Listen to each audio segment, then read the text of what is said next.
It's recording. There we go. All right. What time is it out there? 2:30 or 3:30? 3:30. 3:30. Okay. The witching hour in Arizona at 3:30. 3 to 3:30 is not my time. We have daylight savings time coming up, and he doesn't have to switch. That's right. Yeah. Lucky. Yes. One of the many benefits of living in Arizona. That's true. That's true. We ready then? I think so. We started. Okay. All right. 3, 2, 1. Folks, welcome to Toasting the Business. Lynn, welcome back. Hey, Darren. Yeah, I know. You're on a hot streak. Budget cuts mean I don't have to travel. Well, Yeah. So I'm here. we have budget cuts here. You did. Yeah. What happened? I don't. You don't know. I think I had to use less ice in my bourbon and ginger beers. Less coffee. Maybe something like that. You're offering less I have coffee. no idea. You've turned the heat down a little. Yeah. And we're limiting the number of eggs that people have to bring to the office. Hey, that's no lie. Have you been to the grocery store? I buy mine at the farmer's market. The price Oh. hasn't changed. Okay, you know what? I'm going to start doing I that. support a local. I'll start doing that. Or I'm going to buy some chicken.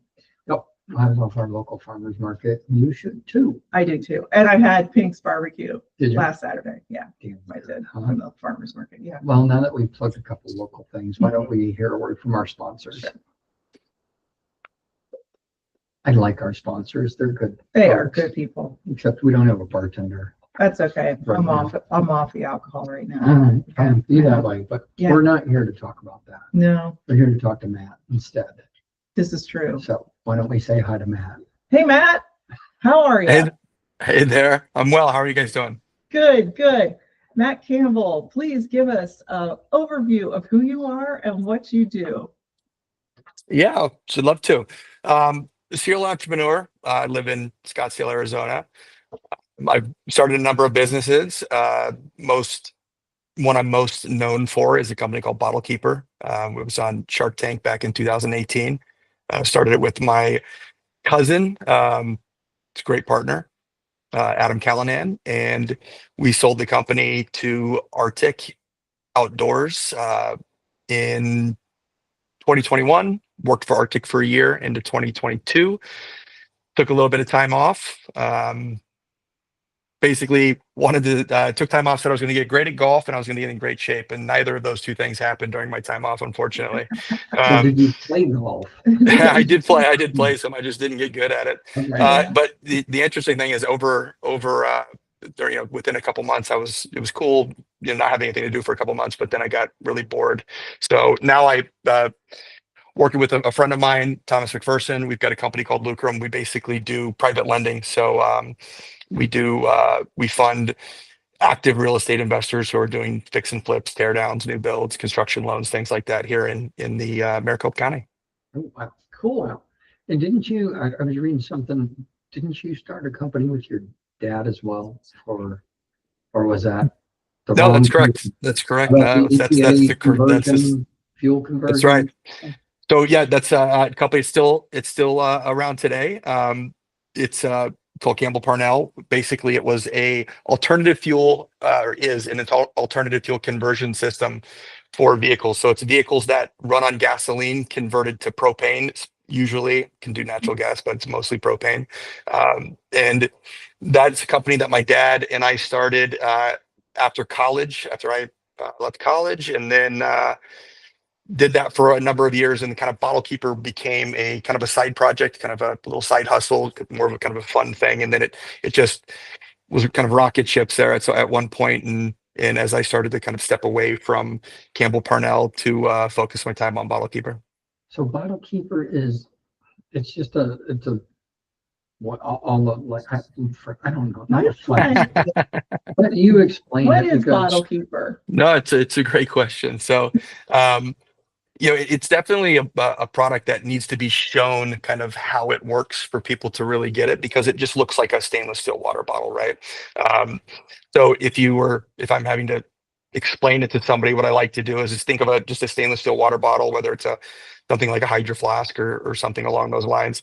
And imagine if you could unscrew the bottom of it, right? And then you could stick your beer bottle in it and then screw the bottom back on, and you're drinking what looks like to be a stainless steel water bottle, but you're actually drinking your beer bottle out of it. oh, I want that. Oh, so see, Do you have our minis filled for wine too? I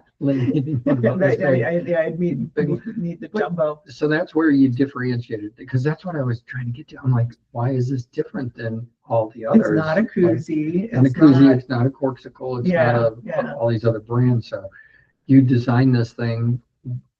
What was the antithesis of, well, probably because you wanted to drink a beer in public, keep it cold. But what was the antithesis of creating this thing, BottleKeeper? No, it's a great question. So it definitely kind of started out early as just I was on the beach with some family and my cousin who ultimately was my partner in BottleKeeper as well. And you've got some cocktail, you got some beers, you got some cocktails, they're in the cooler, and you're pouring them in the red party cup, right? And it's funny thing that happens is everyone knows that you don't have a water in that red party cup, but for whatever reason, you're perfectly fine walking around with it, but you wouldn't do that, say, with your beer bottle or your beer can. So we were pouring our beers into the red party cup, kind of, trying to be somewhat sneaky in the cooler, and then you pop up and you've got the drink. You start chatting, you're having a good time, and within 15 minutes that beer gets pretty warm, right? So I'm looking around, and this is probably I think it's about 2012, late 2012. I'm looking around and I'm just seeing stainless steel water bottles everywhere, and so in my mind, I like to drink. My favorite way to drink a beer is out of a bottle. So in my head, I just said, I just poured it out of a bottle into this cup. I'd like to drink it out of the bottle. So, and I'm seeing these cups. Why couldn't I just put this bottle in that stainless steel cup? That was kind of the eureka moment, if you will. And then went home. This was in Manhattan Beach, where my cousin lived at the time, and went home and basically found some stainless steel water bottles. Just bought some, hacksawed them in half, shoved some neoprene in there, and that's kind of what the first prototype was. What was really cool about it was we found out that a hide your beer product is not a super marketable product other than kind of a kitschy Spencer's gift kind of a thing. It's not something you'd really want to bring out to the masses. So some unintended consequences, which were great, was it actually protected the beer bottle. And then we did some temperature tests in the summer in Arizona. A great time to do temperature tests outside, right? So and lo and behold, it kept it significantly colder. It protected it. So that really became the messaging for the company. Mm-hmm. There you go. These things that are so simple and so obvious that people invent, like you just did. Like, that's such a great idea. It's just the necessary development of a solution, right? Arizona's the first place I ever had a red beer too. Red beer? Red beer. Yeah. Okay. It's beer, tomato juice, and Tabasco sauce. Some people add an egg to it. It's the hangover cure. Okay. Drink a beer the next morning, but yeah, red beer. Yeah. And chorizo. Chorizo, potato and eggs, and burrito. We're so good. Tried and true hangover cure right there. Yeah. Well, we were just out there it was 4 years ago actually, and I was talking about this place, Honey Bear Barbecue, and it was still open. Now it's been 20-something years since I've been out to Arizona, and I'm like, and they found it. It was still there. It was still there. It was there. Yeah, it was something, but that's not what we're here about. No. So you figure this out. How many? I mean, you make this prototype. You probably went through how many versions of a prototype before you're like, we actually have it, and then you got to find a manufacturer who's going to make this thing. So we had it was a lot simpler because to Lynn's point, it wasn't a lot to it. It was just really two components, right? It was three if you add the beer bottle into it, but there wasn't that much to it. So the original prototype was kind of a press fit, right? Mm-hmm. There wasn't any kind of locking. It was just hacksawed in half and kind of pressed it together. And so the interesting thing was trying to find the manufacturer. That was the tougher challenge. And so tried for probably a couple months to find a made in the USA type product and find some sourcing some manufacturing here in the States. And no one really wanted to touch it, no matter who I talked to. Once I got, even if I could get a call back or have any type of lengthy discussion about it, they just quickly were like, we can't make that at an affordable price. And at least at the time, I don't know if that's changed. Obviously, I'm out of the stainless steel BottleKeeper business now, but everything was manufactured in China with regards to stainless steel, or at least Asia. So unfortunately, even though I wanted to get something done here in the States, it wasn't going to happen. So I had to look overseas. So basically went to the Alibaba kind of website, which is kind of global manufacturing with a majority of them have been emphasis in Asia, and found other companies that were making water bottles. And what was, they're on I think they were 12 hours or 15 hours ahead. So it was kind of, doing the alternative fuel thing with my father in the day. And then I would do this at night, try to either chat with them online or find these different companies, because it was their morning during our night. Right. So we try to connect with some companies, and it was challenging early on, because they kept well, first of all, you try to get them to sign an NDA, and then some of them will, some of them won't. Arguably, not much that you could do with that NDA anyway, but it felt like it was just the principle of it. Mm-hmm. Then the next step was trying to explain to them why, because their retort back to me was always, just pour the beer into our cup that we're already making, right? The stainless steel bottle. Like, no, you're missing the point. You're missing the point. Like, this is a completely different, a new deal. We want to basically take a water bottle you're already making and then modify it. And so once we finally got some people or a gentleman to, okay, I'm willing to figure out how to do this. We were kind of off to the races in that regard. And then you got the marketing standpoint, because you said it was kind of a kitschy thing, maybe a Spencer's type gift. But how did you put a different persona on it, so appealed to more of the mass market, and it wasn't just that, here's a white elephant gift, let's see who really wants this at Christmas time kind of thing. Sure. So it's a good question. We quickly found out that, because the fact that it looked like kind of a standard water bottle, and one that you would get, either at a white elephant, or maybe it's a promotional product, it's got someone's logo on it or something along those lines. We quickly realized that there needed to be a lot of customer education around it, right? So video is going to be the best thing for us. And so a lot of success is luck, right? You can do a lot of things right, and you can do a lot of things wrong, but really, success is luck and timing and things like that. And Facebook started to do their video advertising later in, say, I think it was late 2012, may have been 2013. I might be off by a year. No, I'm sorry, it was 2014.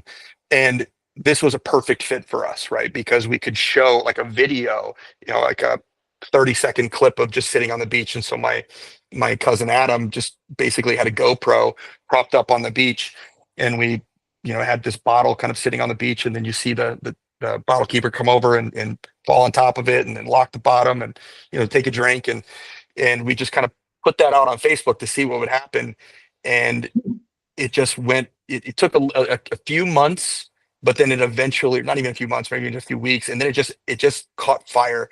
And I would say this was the most unproduced video of all time. So we of course, over time, as we were getting having more and more success, we kind of reshot the video with better cameras and different angles and things like that. But I think by the time we were done, that some version of that video had been viewed like 1 billion times. It was crazy. What they say about social media is to use the rough cut videos in your social media, because it makes your brand look more authentic, not so polished. Sure. So that was probably the appeal back in 2012. We had this one. It's funny. It's funny. And my cousin recently posted something on LinkedIn about one of our kind of hurdles where we can get into it. It's kind of a funny story, but specifically to that first video that we shot, we didn't have a towel or anything on the beach, so we just had the basically the wet bottle, if you will, like on the sand, so it's getting sand around it. And as we were screwing it on, you could hear the sand kind of grinding. And so 50% of the comments were just like nails on the chalkboard with the sand grinding. And so I think within a few, a short amount of time, we basically turned the audio off on it, and we just had the video going. But it was one of those things, like we didn't necessarily know what we were doing. We were kind of figuring out a lot of this on as we went. Yeah, that's awesome. question. I'm going to have you back up a little bit. You talked about sourcing, BottleKeeper. And, we have a lot of listeners that are inventors and entrepreneurs, and they might be stuck in the sourcing hell of trying to find something in the United States or overseas to help manufacture these products. What's the process you went through to kind of start finding potential producers here in the US? What was your pitch? You said they kind of pushed back and said, no, we can't produce this at the price point you want it. Right. How because that's tedious. How did you approach that? No, so I called a number of different just steel, because there are no stainless steel bottles made in the USA. There wasn't like a great, like that's the place to go. So I was kind of having to think outside of the box a little bit. So I called like bottling companies like Khalil Bottling Company. They do like the Pepsis and 7-Ups and so there's more aluminum cans, but hey, that's kind of adjacent to what I'm doing. So or other just steel type products. They may be manufactured steel products, but not specifically water bottles. And the conversation is quickly derailed. Like if I could get a hold of anybody, because that wasn't something that they were doing, because there wasn't a price point that they could make it at where it could be sold for a profit. So it within I think it was a month or two of trying to track that down. Again, I'm somewhat working at night because working in the day and trying to figure some of the stuff out at night. And then just it was, well, where is the parts of the world where these are made? And it was very clear. I think it was something like 99% of stainless steel bottles are being produced in China. So then it's, where do you find, how do you connect with these companies? And so that was where Alibaba came in, and there were some chat features and things like that where you could try to find somebody online right now and get some back and forth. Because the downside is, if I send an email, then I go to bed, I don't get it till the next day. And so so there's, this language barrier. So something that could be resolved in a 15-minute chat on the phone, even if it's just a text chat, might take 4 days or 5 days of just kind of back and forth emails because of the time difference. But I'll back up a couple things that I always tell, and I have plenty of friends of friends of friends who are always, if they've got ideas, hey, a friend of mine who's had a successful product and an exit, and this is someone you should talk to. I always say everything's a good idea until you find out how much it costs, right? So it's how much does it cost and how much does it cost to ship. Those are two of the most important things that someone with an idea would need to find out as soon as possible before you start spending a ton of money and time and energy into something that just isn't manufacturable for a price that you can sell it for, right? So the good thing for me was stainless steel water bottles. Like I'm looking on Alibaba, you can buy them at bulk for a few bucks, right? $2-3. So I knew that there would be something there. I of course, mine would be more expensive because there's multiple components. There's a locking feature. There's neoprene inside. So there's more components to it. But another thing, once you find out kind of an idea of how much it's going to cost, and that's going to include, what are the molds that are needed if it's a type of product. Obviously, if it's something that's software related, I don't have a ton of experience in that, so I wouldn't be able to speak to that. But on a product standpoint, that there's molds, and then there's per unit cost. So you'd have to find out, really, is your product, can you make it for a reasonable enough price? In understanding that early on, when you're not going to be buying at the volume that you could be buying at some point, if it is successful, that you're going to pay a higher per unit price. So kind of backing into some of those numbers of what you think you can sell it for versus what you can get it made for. But you can get good ideas from people who are in the industry and from people who could make the product for you. So it started to become clear on kind of what the price was. And my cousin and I were like, we think we can sell this for $20. Well, to be honest, $20 was way too low. We ended up kind of increasing the price every time, and I think we kind of capped out at about $35. So we were off by almost 100% on the price that we initially charged to the price that we ultimately charged for many the last number of years before we sold the company. But the other thing to remember is when you're doing small batch product, you're not going to get the best of the best for manufacturing. Like you just have to wrap your head around.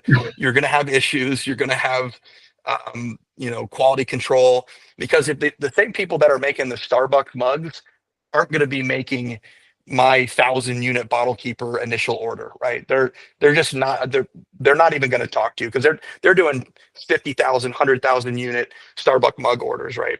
The good news, I don't want to make it feel like it's all bad news, is as you continue to grow and those orders continue to increase, you're likely going to move from manufacturer to manufacturer. So there's a few different, you can start those bigger boys, those bigger players with better track records will be more interested in doing and making your product. So the other shoes is if you get a smaller company who's doing your product, you don't want to also grow to the point to where you basically hit capacity with that one manufacturer. So now you're looking at multiple manufacturers, and there's a lot of issues with that because if there's just minor differences between one product and the other product, that'll be noticeable if you're kind of batch putting them together and selling them online like we did. We were obviously e-commerce mainly.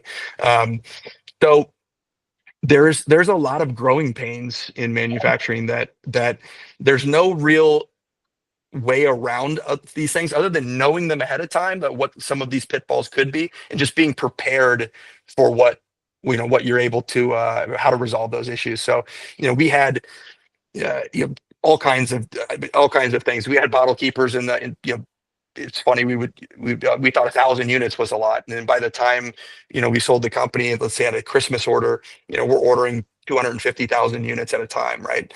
So it was 5 containers at I think it was 45,000 units a container, something like that. So it's a much, by that time we had really dialed in manufacturing, and of course you have some percentage of defect, but it's we weren't nearly as concerned as you were in the beginning. And we basically at one point realized that we had to put our hands on every unit. And I don't know how realistic that is for everybody, and it's definitely not scalable. But when you're dealing with you're not dealing with the top tier manufacturers because you're just not doing enough volume to get them excited. We realized that, or at least one of the things that we decided was we didn't want to have to be sending out a bunch of bad product and then get all those bad reviews, and then now once we finally get all these things dialed in, it's a little too late kind of a deal, right? Right. So so many questions. There's so little time. First of all, did you find having it produced overseas that there was a culture gap on what you wanted to do versus what they understood that you wanted to do?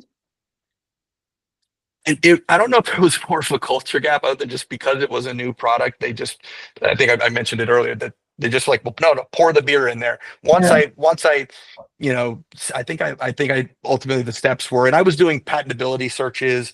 One of the things that we did, we did some things right. We did a lot of things wrong, but one of the things we definitely did right was IP.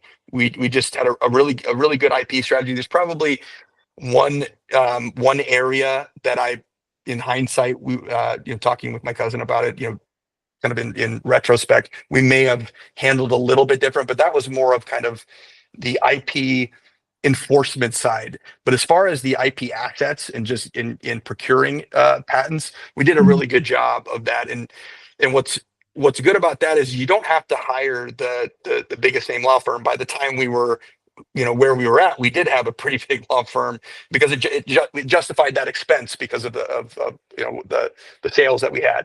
But early on, I just had kind of a one-man show IP attorney, and he did a good job, and it was a reasonable price. It's IP is it sucks. It's expensive. There's no way around it. Yeah, but it's crazy. Yeah, that's nuts. Yeah. So and this is. Just had a conversation with somebody last week, and we're talking about their business idea. And I said, you got to put it out there. I'm like, you cannot keep your cards close to your chest and keep it to yourself. And because his thing was, he goes, well, what I'm afraid is when I go to market with this, I'm only going to have a limited amount of time to do it before this big company does the same thing.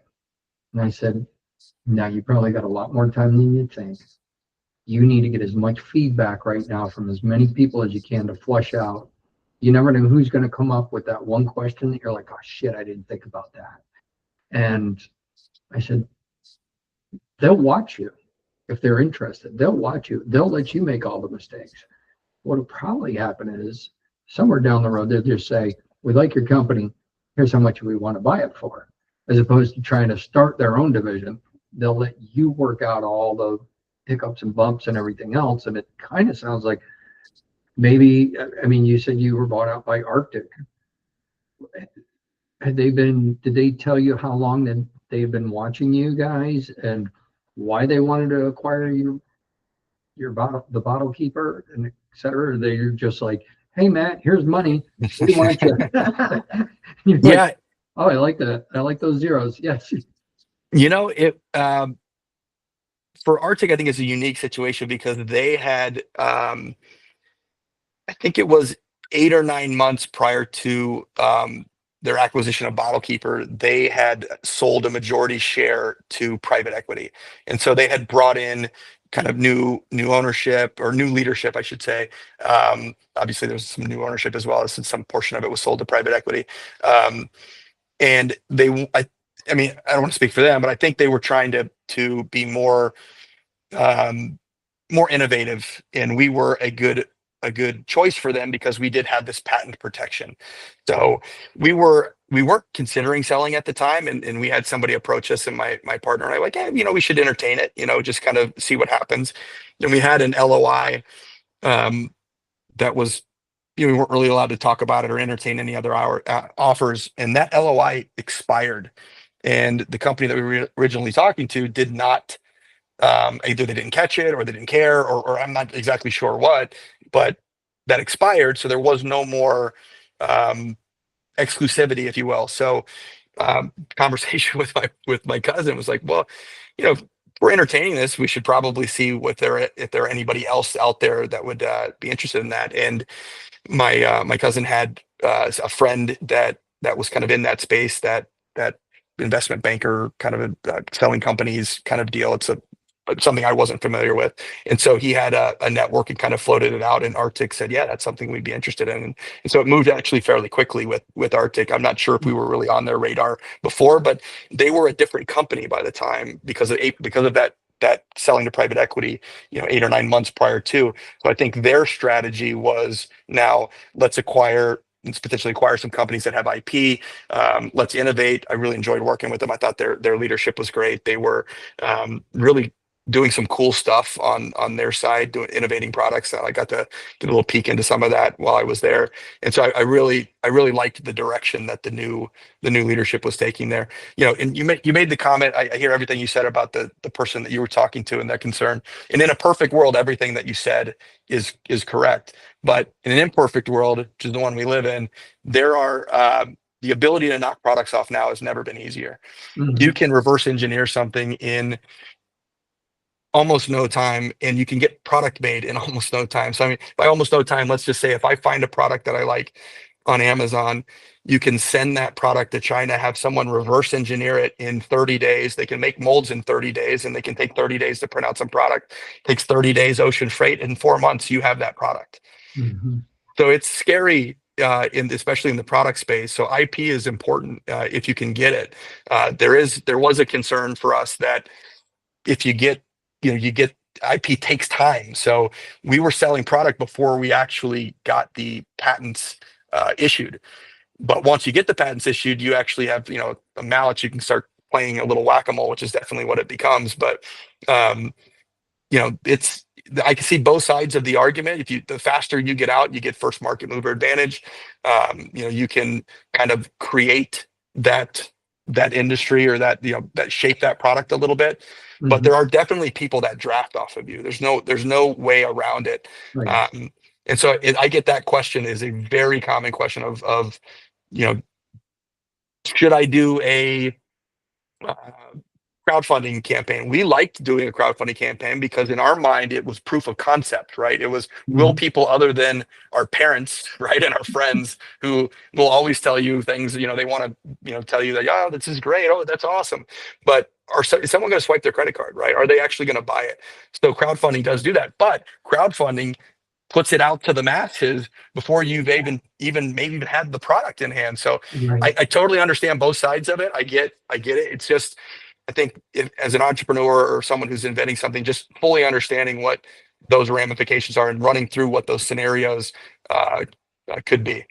Well, if it's a product like you have, right, and like you've said, you can do a knockoff in no time, and hence the reason for the lawyers. But even the lawsuits are they just pile up one after the other. It's like the guy who invented the PX90 and how fast they had a knockoff, and it was how many lawsuits he had against all these other people who were not just making his product, but even trying to like put the brand name on it as well. But it's I guess inventor beware, but with the IP, like you said. So you mentioned you were on Shark Tank, and I know people are like, he said he was on Shark Tank. We are going to talk about you guys are going to talk about it. And then tonight I'm going to go find the episode. A little bit.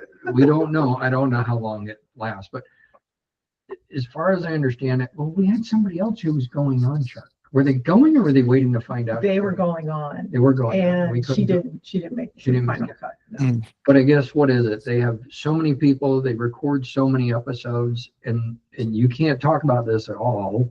And then they decide which out of those 150 or something episodes they record in a year, they're only going to do like 40 of them or something, right? Yeah. I explain it better than I can, because you were there. You did it.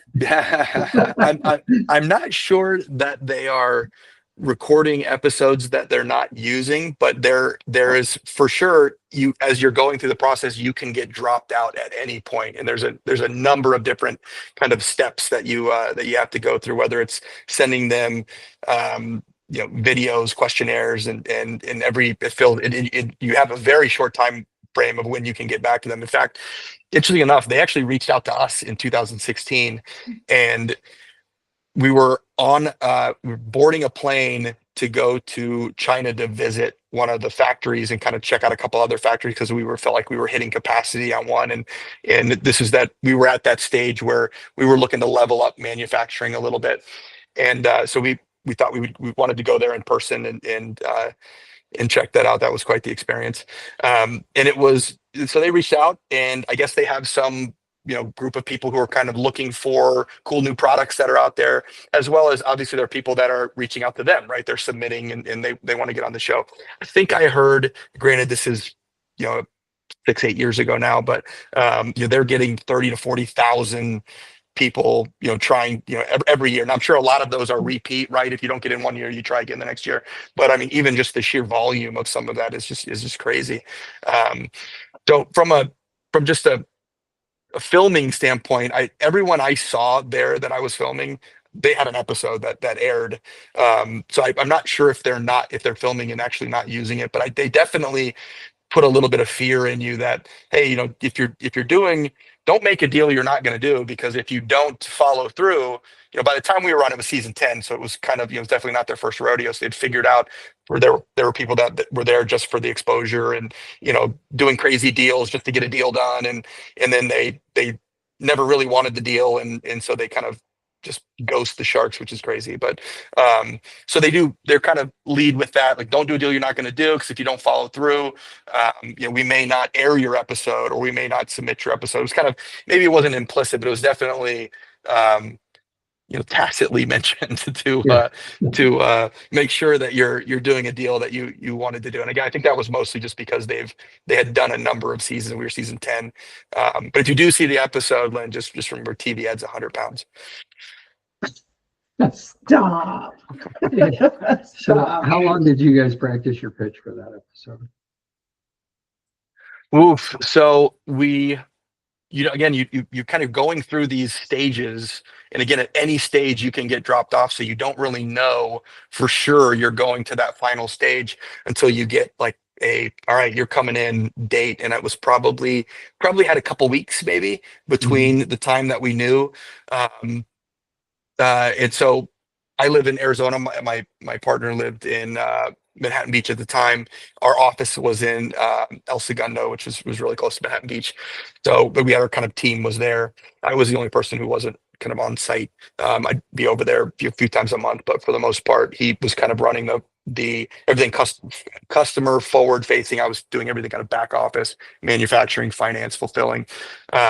So we ended up no, once we knew we were going on, I think I was there for like a week, and we were just, every day working with our team on different, having them, the number one thing they tell you is know your numbers, right? Like know your story, know your numbers. Those are the two killers, right? If you don't have a good story, you don't know your numbers, you're going to get crushed. So, we were just digging in on numbers on, what our conversion rates were, what our cost per, already knew a lot of the, that's really my focus was on that finance side. So I knew a lot of our per unit costs and in revenues and those type of things. But, we were digging into every perceivable thing they could ask us, and tried to have an answer for it, and having kind of our team be the sharks, if you will, and having us answer the questions. What you can't prepare for, which we found out, is you can't prepare for, one, it's obviously pressure cooker situation, but you also can't prepare for multiple questions being asked you at the same time, or even you're trying to answer one question, and another shark yells another question, or it says another question at you. So now I'm thinking about that question, but I'm still trying to answer this question. And so it's that was something that kind of in the moment was definitely intense, and not something that we were really well prepared for. We also had this strategy of like, well, I'll handle anything that has to do with this set of topics. Adam, you'll handle anything that has this set of topics. Inevitably every question had a combination of the two, so it was so you're there for, I think it varies depending upon how interested the sharks are into your product, but we were there for probably an hour and 15 minutes. You only see 8 minutes, right? And I don't see the final cut. I saw the final cut at the same time everybody else saw it when it aired. And there's plenty of times where, we're kind of talking over each other, stumbling. And so it really depends upon the edit. And I will say we got lucky. We got a very gracious edit. So we also knew at the very end, was like, well, we got a deal. So it was, no matter how bad, if we look silly, or we look, stupid, we know we're going to end on a positive note. So that was comforting. But once we saw the episode, once it aired, we were definitely happy with the way it turned out. So you got the deal.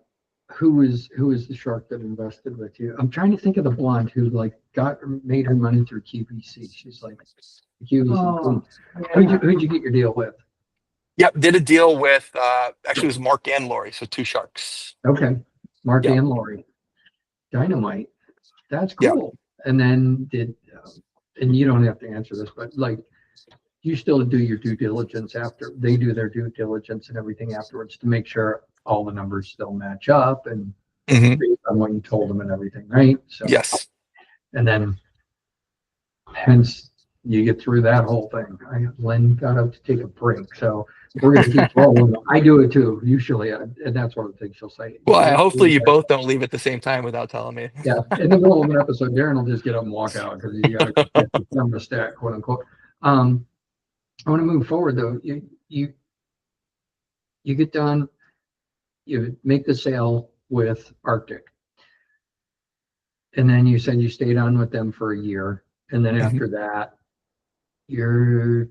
did you have something else in mind as you knew that your time was ending with Arctic, or was it, I'm going to go take some time, relax, figure out what's going to be next on my thing, or did you already have a hopper of ideas that you wanted to explore? And I don't want to ask the other half of the question. I'll wait for Lynn to get back because she loves to ask entrepreneurs. But what happened? I mean, after Arctic, what did you do? No, those are all great questions. And if you've got, I know you guys have a lot of entrepreneurs and inventors that listen to your guys' podcast. So this is something where I really feel like, I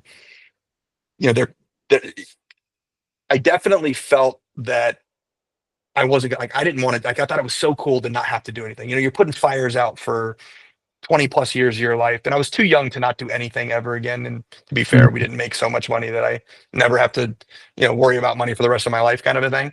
But I got a pretty good runway from it, right? Like I had put myself in a position where I didn't have to do anything I didn't want to do, which was really cool. And so in my head, I was just like, well, I'm not going to do anything. I thought that was going to be really cool. And it really wasn't. And, I think if I would have been a little bit more thoughtful about it, of, it's cool to take time off, and obviously work-life balance and those kind of things are super important. But just I had kind of mentally shut down from like any opportunities, because I was like, I just let everybody know, I'm like, I'm not working for the rest of the year. This was in early 23, and so I'm not going to work for the rest of the year. And then I'll figure out what those next things are, as we get a little bit closer. Um, there's a couple issues with that. I feel like, a lot of it is what you put out in the universe is what you get back, right? So Right. if you kind of mentally shut down and you're like, I'm not interested in anything, you have no idea what really cool opportunity could come by. And if you're not open to receiving that, it could pass you right by, right? Right. So in hindsight, I wish I would have had a little different mindset about that. I make the joke about, I was going to get in really good shape and really good at golf, and neither of those things happen. And there's something to be said about that too. It's when you're busy, ironically, a lot of your life is in order. When you're not busy, you have plenty of time to kick the can, right? I'll just do it tomorrow. I'll just do it tomorrow. I'll just do it tomorrow, right? So I felt like there was a number of things over again. I would say it was cool for a couple months, but after that, I just got really antsy. Mhm. I felt mentally like I was degrading. Mhm. I didn't feel like I was sharp. And that's not a good feeling, obviously. And you've spent a number of years kind of building these good habits that take Right. years and years and years to build, but do not take years and years and years to lose. It Right. only takes weeks and weeks and weeks, or months and months to lose, right? So Mhm. um it is something that I wish I was a little bit more thoughtful about. And then I'd say right about summertime, I was like, I've got to get into something. I need to be problem solving. I need to be doing something. Um, had I been more thoughtful about the time off, and spent that doing things that were satisfying that itch, Right. then maybe I could have kind of gotten the best of both worlds. Yeah. Yeah. However, so I didn't have this kind of list of things that I wanted to do. I did know I didn't want to do e-commerce anymore, and some That's good. some e-commerce kind of PTSD. Yeah. Um, but you know, I I've I've invested in real estate for a long time. I've had friends of mine that are very successful in commercial real estate, and in development and building and things like that. So I wanted to do something in and around real estate. Wasn't exactly sure what that was. And my comment earlier about kind of what you put in out to the universe is what you get back is I just started doing I just started grabbing coffee and lunches with friends of mine. I'm in this men's charity group here in Arizona, Executive Yeah. Council 70, and it's just a lot of really good guys that are successful with big hearts, and good guys to know. And I just started grabbing lunches and coffees, and just, hey, what are you doing? What are you doing? What are you doing? What are you doing? Just kind of getting into that, sitting into that. Let's just see what's out there. And lo and behold, a buddy of mine is like, hey, you should talk to my other buddy. He does all kinds of stuff in real estate, and he's always got cool ideas and projects he's working on. And it was really more on maybe something I might invest in, because he had a fund that he did. He had a distressed debt fund. So him and I, Thomas McPherson is currently my colleague here. I just started meeting with him, and we hit it off. And again, started off as like, "Hey, maybe I'll invest with you." And he said, well, hold on, like, what are you doing? Like, what's your next thing? And I said, well, I'm figuring that out. And he said, well, how about this? How about we go over here? And I've been wanting to start this performing debt fund. Um, that's something you'd be interested in. And then just the conversation started going, but it just really solidified for me, and I'm glad for the experience, because experience, you learn lessons. Mhm. I wish I would have done a number of things different during that time, but the lesson I learned, one, I'm never going to retire, because I don't want to not do anything. I just feel Yeah. like your brain mentally shuts down. But it just, whatever you put out, you get back. So if you're looking for opportunities, if you're open to opportunities, they'll come. And this was a perfect example of that. And it's called Lukrom, right? Or Lukrom. Lukrom. Yeah, Lukrom.com, I think, is the website. If I'm correct. mistaken. Correct. Right. Got that right. But so you guys figure this out. It's you invest, or you lend to people who are buying, you said fix and flips, so to Yeah. speak. So it's So the short-term loans that you're giving out at a little higher interest. Explain what that is. I'm sure. interested. I kind of dabble in the real estate industry a little bit, don't I? Sure. Just a little. Okay. It's the industry is private lending. A lot of people might know it as hard money. It's gotten like a bad connotation. I've been trying to start hard money with a soft touch, little marketing spin there. But it's really fast money. That's the business model. It's being able, they're loans with borrowers that are absolutely bankable.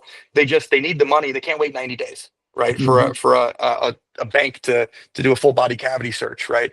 And so we're collateralized lenders. We basically look at a property, and as long as we like the property and the loan to value is at a conservative rate for us, we'll lend the money, and we put a first position deed of trust on the property, and so that's basically the collateral. Like we don't need that full body cavity search. That's on the borrower side, and then where do we get the money, right? Because we're not a bank. Well, we get the money from investors, right? So investors invest in the fund. We give them a good return, and then we take that money and lend it to so it's actually funny because it's passive investors investing in the fund, and then you're providing that to basically active real estate investors. These are folks that are, they might need a bridge loan. They might be doing a tear down on an old home and building a brand new home. They might be doing a fix and flip. We do mostly right now we're single family residents, but we'll do some commercial, some land, retail. There's a few different asset classes that we work with, but it's all short-term loans, like you said. And the one thing I love about the industry is you're basically the bank, right? Just like what happens if you don't pay your mortgage, right? There's recourse there. And that's an important part for us because that's safety for the investors, right? Is there's recourse there if the borrowers don't pay.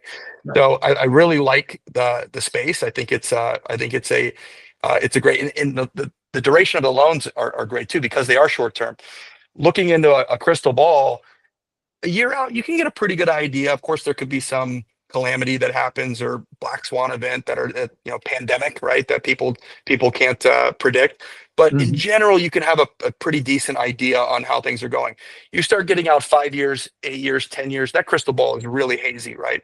So it's hard to tell. So it gives you some predictability, stability.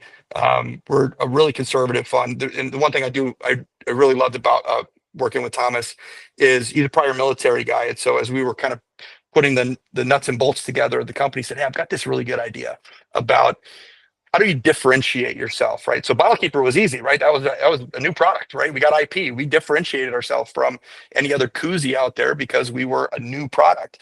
So how do you differentiate yourself if you're a debt fund? Well, there's a lot of other debt funds out there. So he had this idea of coming from his military experience. I love when he tells his story where when he was in the military as a junior enlisted officer, these senior enlisted officers, they're leading from the front, right? Putting themselves at risk first. They get back to base, they hang back. They let those junior enlisted officers get that hot meal and that hot shower, right? So it's how do you protect those investors in that same kind of way? So what we did is we put in this first loss commitment where I have money in the fund. My partner Thomas has money in the fund. All our members of our advisory board have money in the fund, and we've got $4.5 million of first loss funds. Wow. That if the fund ever loses money, we would lose all of our money before our investors would. And that's something that just is not really seen in the investment world.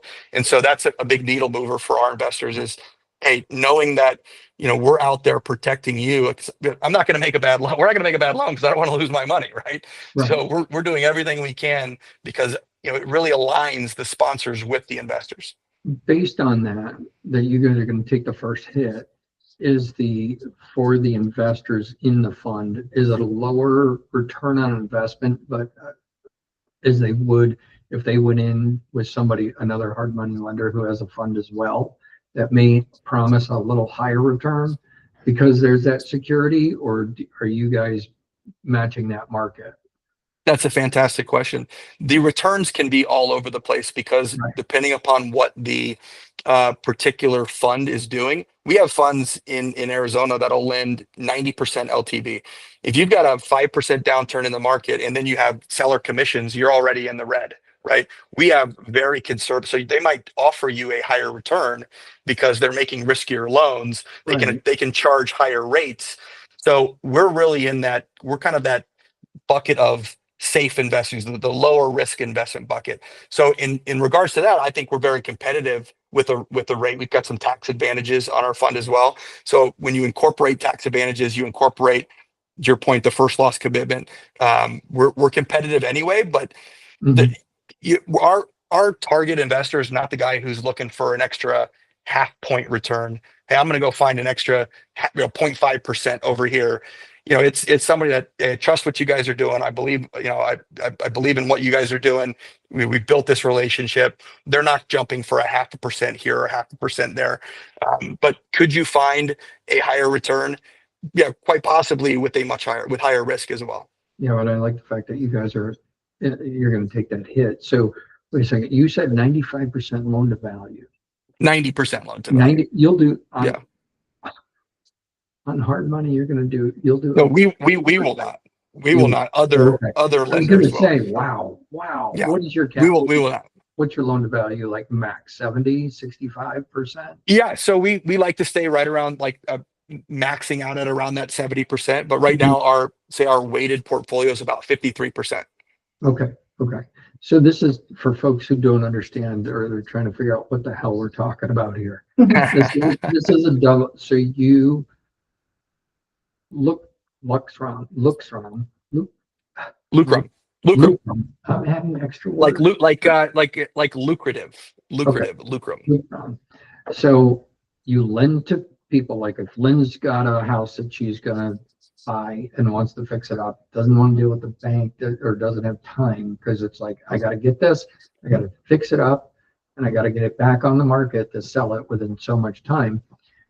She can come see your company, and she can get a loan from you. And then on the other side, for people who are like, man, I want to invest in real estate, but I really don't understand it. Or exactly. I don't want to buy a property, but I'd love to get into something where somebody else is investing in technically the properties, but the fund, you can come in on this other side. Is there do you have to be an accredited investor to be? Yes, you do. Fund? What's your minimum requirements for accreditation? Is it like $1 million with cash and assets total? That's actually a standard. It's not, we don't have one that's different than what just the standard with, I think, SEC or FINRA is. It's the $1 million net worth, excluding your primary residence, or 200 or 300 if you're married, $1,000 a year annual income. All right. You got questions? I didn't ask you one question that you like to ask all entrepreneurs. What's that? Well, let me try to set you up for your question. So, Matt, when he left Arctic, I asked him, did he have any other ideas in the hopper that he was considering? Because, entrepreneurs. They always have a million businesses going at the same time. So at that time that you went with Arctic, did you already have something going as an entrepreneur, or are you about ready to start something new up? We already got that. We went through that whole part. Well, then why'd you tee me up? Because I thought you would ask it this way. As an entrepreneur, do you always have all these other ideas going? Why can't you be happy with just? There you go. Yeah. I'll ask you a question. I had to save it for you. I love the way that one was. I love the way that one was worded. Can't you just be happy? It is true. Your mind. If I'm a serial entrepreneur, so I feel like things that I'm thinking about or problems that you're trying to solve. The product space is difficult, and I think it's just gotten more difficult with anytime you're doing something e-commerce wise, you're looking at online ad spend, right? That's your primary source of revenue. It's funny when we talked about, you guys probably remember 10 years ago, we talked about brick and mortar stores going away completely, right? There's no more, there's going to be no more brick and mortar stores.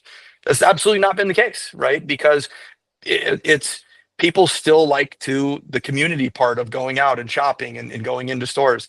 And so before we sold, we started to get into brick and mortar, just backtrack a little bit. And we were in, I think, 3,000-ish Ace Hardware stores at one point. And so it was the issue that I had with, or what became difficult with online ad sales, is Facebook was the at one time was the giant. It was everybody was on Facebook, but then you just start layering on all of these additional social media apps, whether it's Instagram, Snapchat, YouTube. Go through the list. I'm not a big social media guy, ironically, when I had a company that was basically built on social media, and so it just became more and more difficult to spend money efficiently on for an ad spend, because the eyeballs are shrinking on Facebook. It's still the best converter, but the eyeballs are shrinking because they're going over to other potential platforms. But the cost to be on Facebook isn't shrinking, it's going up, right? Because it's a competitive landscape. Especially if you have seasonal products, which our product was definitely seasonal, was definitely a good gift giving product. So it was kind of the you know into summer, getting into summer, and then of course Q4 was big for us.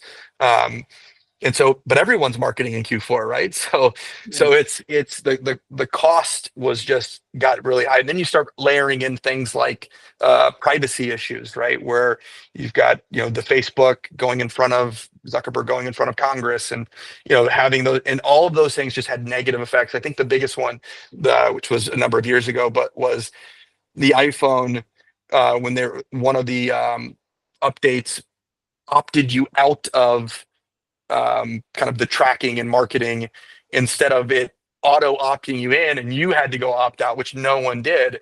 Well, the reverse is going to be the truth. If you're already opted out, no one's going to opt in. So the data you could get back in 2010, when it was 2014, whatever, it was a little bit more Wild West. There wasn't, I think Cambridge Analytica was kind of the tipping point where things just started to tighten up.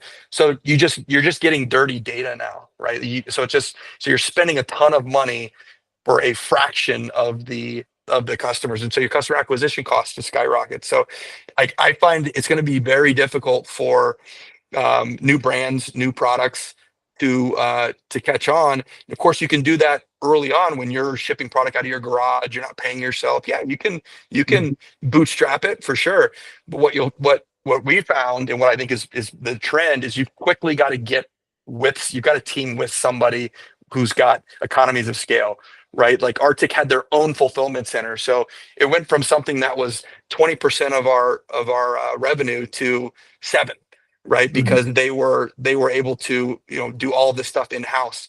They had that, they probably have 1,000 SKUs. We had 3 products effectively. I mean, they had different colors, so we had more SKUs. But if I get somebody excited to come to our website, if they don't buy a bottle keeper, can keeper, or pint keeper, I don't get a sale. But if you go to something like an Arctic or an REI or something like that, they've got all kinds of different products. So you might go there because some ad caught your attention, but you bought something else, right? Yeah. So there's just you've got to get, in my opinion, what do I know? It could be you've got to get with somebody. You make the name, you get the brand, but as you start scaling, you've got to get with a partner that's got those economies to be able to compete with the big boys.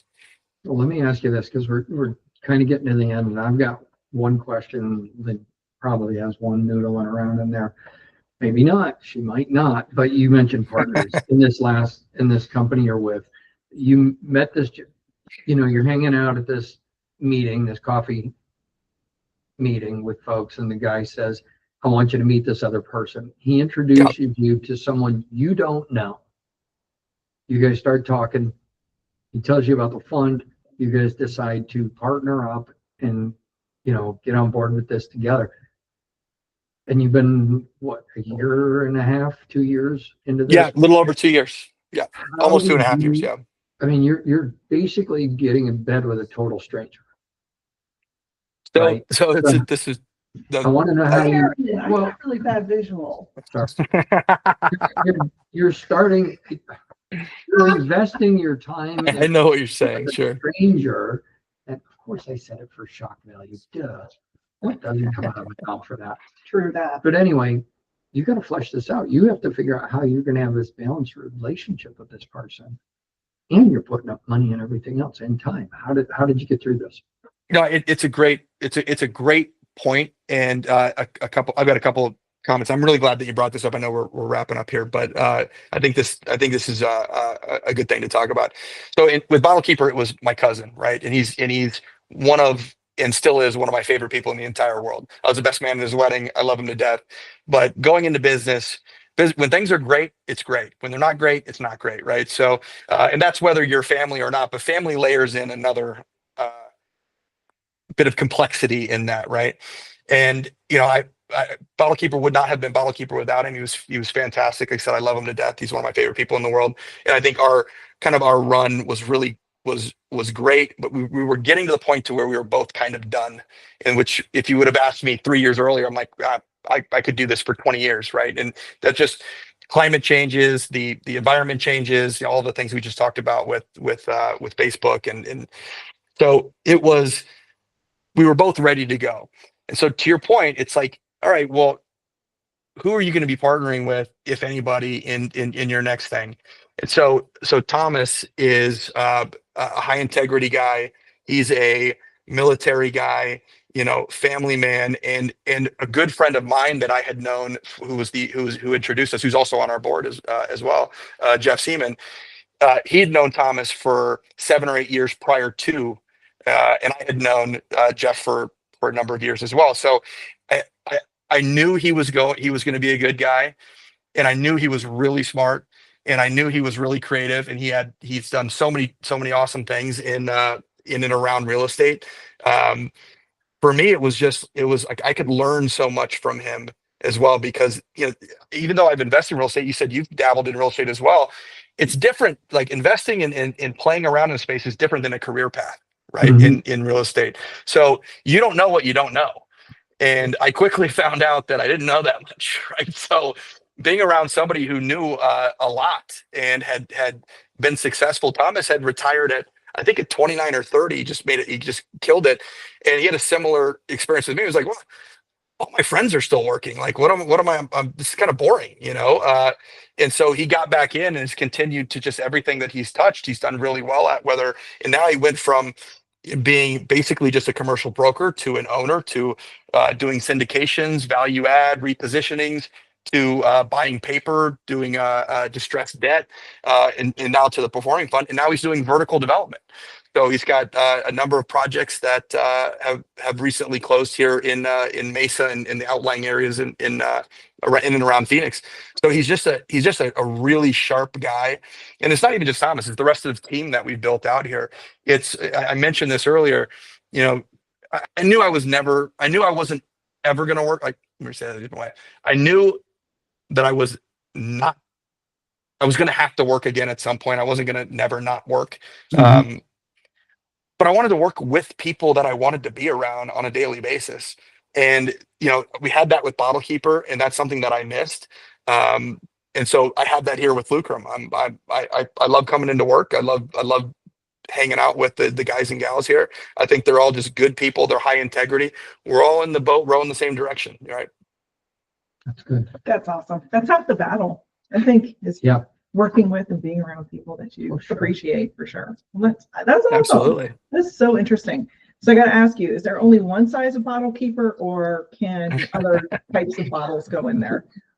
Yeah, it's called the North American long neck is kind of the bottle size. But if you put, Yeah. say, a Corona next to a Dos Equis, they're Yeah. technically the same bottle shape, but one's taller than the other. So what we did, because we're so clever, is we just made the lid, which was also kind of cool because it had an opener in the lid. Yeah. You could put the lid back on and seal the bottle, so if it dropped, it wouldn't spill. But we put more threads on it. So instead of having a lid with this many threads, it had this many threads. So let's say if I'm screwing on the lid for a Corona, which is about the tallest bottle, it might be 2 turns. If it's a normal Bud Light, Coors Light, it might be 4 turns. If it was that Dos Equis, which is a little shorter, it might be 6 turns. So, but the width is where you have issues. It's a metal bottle, so it can't really expand. You've got a little bit of expansion in the neoprene, but we had a stubby, which was basically the smaller Lagunitas, Yeah. the old Heineken bottle. But it was the I think it's gonna want to say it the wrong way. I think it's the Parisi principle or something along that, where 80% of your sales on 20% of your SKUs was Yeah. basically the case. That was by far our BottleKeeper was the original product and was the best. Cool. I don't think a Topo Chico would probably fit in there. I think that bottle Nope, might be a little too big. I think it does fit. I think it does fit. There you Yes. go. Because I don't drink beer. So, You're all set. I'm trying to figure out, like, what do I drink out of the I bottle? thought you were asking. Yeah. because yeah, Brent. I don't want to encourage my husband to drink more beer. He doesn't want to do that. But it's okay if you have a Topo Chico Yeah. and drain it out and put a little Little tequila tequila in in there. it, yeah. Uh-huh. There you go. Well, There you go. Yeah. So that's your final question Yeah, for the day. that is- I don't know. I really don't know. All I can say is, Matt, thank you. Yeah, Um, thank you. Give us the name of your website, any other non-social media or social media. You said you don't do it, but like any information you want to share with our listeners here as we close out. Yeah, sure. I think you mentioned the website, but Lukrom.com, that's Lukrom. That's the current endeavor. Anybody that's interested, absolutely look into that. Contact information for phone number, email on there as well. So yeah, feel free to reach out. Happy to chat with them. And Darren, Lynn, this was super enjoyable. So I really appreciate the opportunity to chat with you guys. Oh, thank you. Which states do you lend in? Currently, we're lending in Arizona. It's kind of hyper focused in there, but we've also done some loans in Maine. That's where Thomas and our director of lending, Mike Susi, are from there. So we like to be experts in the spaces that we're lending in. So as we continue to grow, we want to make sure we really fully understand those other markets before we start dipping our toes into them. Sure. I just want to have you, so you don't have to field so many emails and calls afterwards. Like, do you lend in the state? Listen, folks, Arizona and Maine. That's it. Don't bother them on anything else unless you want to invest in the fund. Well, There you go. Matt, thank you so much for being on the show with us today. Lynn, thanks for your Showing streak. up. You're batting 1,000. Yeah, I This is know. awesome. I don't even Starting know what the the year hell to out do. right. I know. Tilly, you've been a great dog today. And folks, you're a great audience. Thank you. If you enjoyed this episode, please share it with somebody. That's it. You'll have a great week. Yay. Okay. We're done recording. Oh, great. Turn off the bed. So